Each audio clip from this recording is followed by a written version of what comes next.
Salut les marins de haute mer, les marins d'eau douce et surtout les grands navigateurs des réseaux. Alors comme promis, je vous envoie ma première notule de philosophie politique dans cette odyssée qui me ramène d'Ithaque vers la France à bord du Mataquiterani. Je fais actuellement escale à Gaeta, à 52 000 marins de Naples. Gaeta, c'est tout naturellement le lieu même qui m'inspire de vous parler d'abord, en premier sujet, de l'alliance de Jordan Bardella et de Marie-Caroline de Bourbon des Deux Siciles.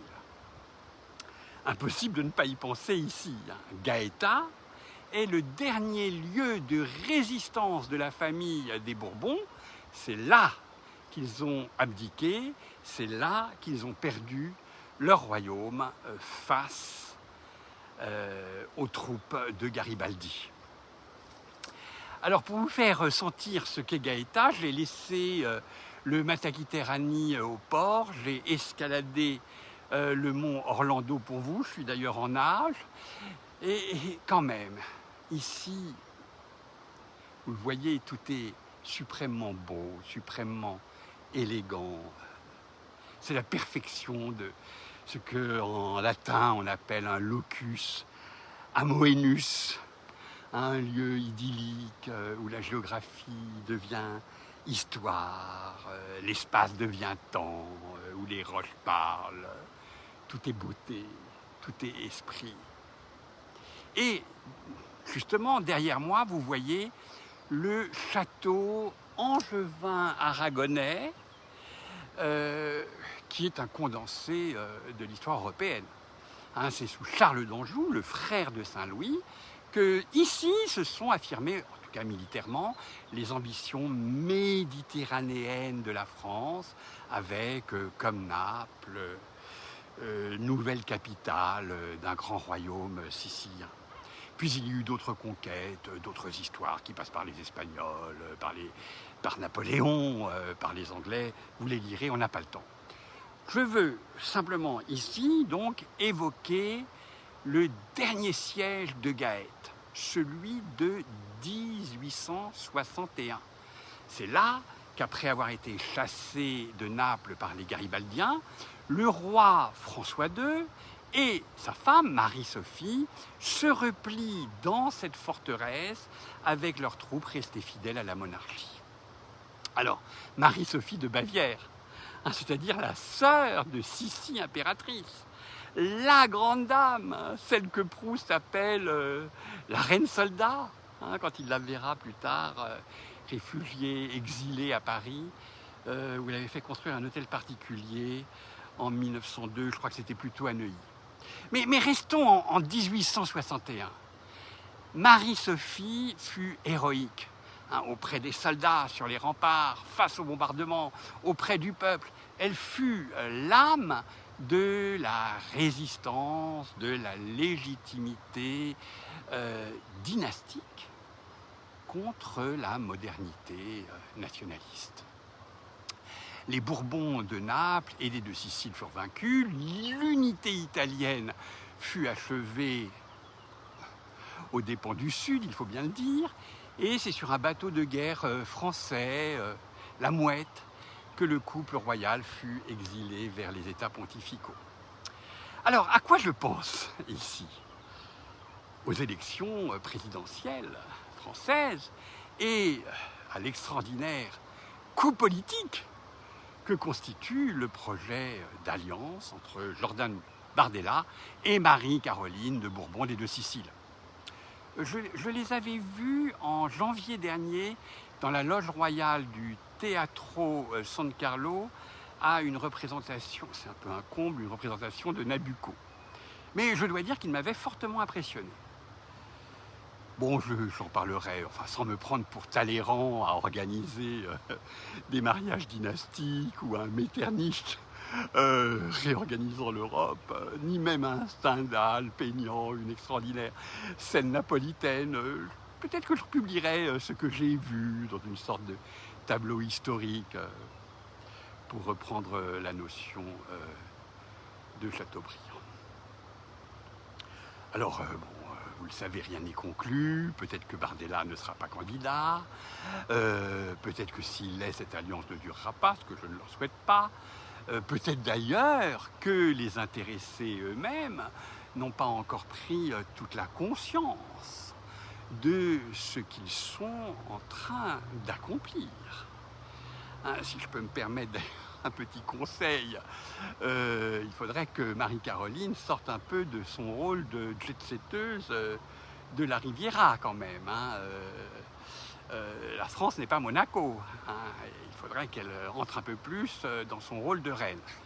Après tout, hein, c'est son père qui l'a nommée chef de la maison, ce qui pourrait faire d'elle la grande maîtresse de l'ordre sacré et militaire constantinien de Saint-Georges, ce qui serait de très grandes conséquences européennes. Là encore, j'en parlerai plus tard. Mais allons plus vite. Hein. Si personne n'a encore compris ce qui va se passer, ni la presse people, ni les ricaneurs, qui ont d'ailleurs raison de ricaner dans la bonne tradition de lèse-majesté française, il y a quand même quelque chose qui surgit dans le monde des possibles par ce mariage dynastique entre un président de la République élu par un peuple souverain et son Altesse royale, la princesse Bourbon de Naples et des deux Siciles. C'est la possibilité d'une stabilisation de notre monarchie républicaine, pour reprendre le vocabulaire de notre vieux maître du Verger, ou plus exactement de notre république monarchique. Hein. Faire entrer à l'Élysée une Marie-Caroline, descendante d'ailleurs de la première Marie-Caroline, la sœur de Marie-Antoinette, qui avait juré de venger sa mort et qui avait érigé le royaume de Naples en bastion de la résistance aux idées révolutionnaires françaises, ce ne sera pas rien. Hein. Ce serait jeter un éclairage pour le moins tout à fait nouveau sur l'histoire de France. Bon, bah écoutez, je le dis très familièrement à tous mes étudiants, hein, qui travaillent déjà, pour certains, dans toutes les écuries présidentielles, de l'extrême gauche à la gauche, en passant par le centre, à la droite, et en allant jusqu'à l'extrême droite. Oui, ils savent que je les aime tous, hein, même si je plaide non coupable pour ceux qu'ils deviennent. Bon, enfin, je leur dis, Bardella vous a tous doublé. Alors, bon, ça ne veut pas dire que le combat est perdu à gauche ou au centre. Certainement pas. Hein. Tant que l'élection n'est pas gagnée, personne n'a encore perdu. C'est une lapalissade, mais au moins c'est vrai. Mais il va falloir vous mettre au niveau. Hein. L'élection du président, à mon avis, se jouera entre révolution et restauration. Je dis bien restauration, hein. La notion de reconquête zémourienne, qui est d'origine espagnole, était une erreur philosophique de conception dès le début, et elle ne pouvait pas prendre sur le terrain politique français. Donc, qu'est-ce qu'on va avoir ? On aura d'un côté des Mélenchoniens néo-robespierristes, révolutionnaires, et de l'autre côté des républicains néo-bourbonistes, dont la théorie politique se met secrètement au point chez quelques personnes que je devine, entre Rome et Capri. Suivez mon regard. Alors bon, certains se plaignent de cette polarisation. Ils nous disent que c'est le cataclysme si au deuxième tour il va falloir choisir entre Mélenchon ou Bardella. Mais imaginons quand même, il faudra bien passer entre Caribe et Silla. D'ailleurs, mon cher Ulysse m'a donné quelques leçons là-dessus. En tout cas, moi je crois que ça ne sert à rien de croire qu'on évitera cette confrontation en étouffant son enjeu et en mettant le débat politique français déjà mourant sous soins palliatifs. Ce n'est pas avec de la tisane qu'on guérira les maux actuels de la France. Et ce n'est pas non plus comme ça que le centrisme l'emportera. En fait, le moment philosophique est arrivé. Les Français, qui ont été suffisamment pris pour des imbéciles, qui ont la nausée devant la blédine qui essaye de leur faire avaler les conseillers en communication et autres rhéteurs du vide, sont littéralement assoiffés d'idées. Le moment philosophique est arrivé. Gagnera celui qui est capable de repenser fondamentalement la France. C'est le rôle d'un président qui a la chance de ne pas gouverner puisqu'il a un Premier ministre pour le faire. Et que le meilleur gagne. Alors moi, je suis un modéré, mais pour moi, la modération n'est pas la résultante de la médiocrité. Ce n'est pas en étouffant les pensées qu'on trouve la sagesse. Donc je le dis à tous ceux qui sont déjà dans les écuries présidentielles, osez penser. La France a la chance d'avoir une double culture politique, révolutionnaire et réactionnaire, enfin, je ne sais pas le mot, restauratrice. La prochaine campagne doit nous donner l'occasion de repenser la valeur de la Révolution et la valeur de la Restauration. Lisez Michelet, mais lisez aussi Hippolyte Taine, regardez Robespierre, mais regardez aussi Louis XVIII et Charles X. Et imaginez les évolutions constitutionnelles souhaitables.